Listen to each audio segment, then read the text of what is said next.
I want to talk to tenants, people who rent buildings and rent properties from landlords. Why is it that many tenants are not sincere, especially with their dealings and with the effect of their actions? A friend of mine who manages a property, and recently he got into it with one of the tenants. It was a new house. When that property was delivered and handed over, everything was fine. There was no issue. There was no leakage. Inspections were conducted while it was raining and everything was fine.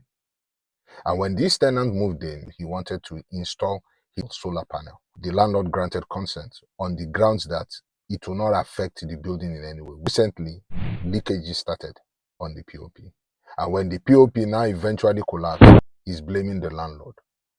That is the landlord's fault. Many people start faulting landlords and managing agents when they don't allow them do certain things. It's just because of the happenings and the things they've seen or experienced. Get to hear from both sides before you draw your conclusions. Right now, tenant is being asked to fix everything. The question I want to ask now, should he remove the solar now, his installation, or should he still leave it there? This is just for interactive purposes, but I believe the message is clear. It is not every error or every issue that is the landlord's fault or the agent or the management's fault.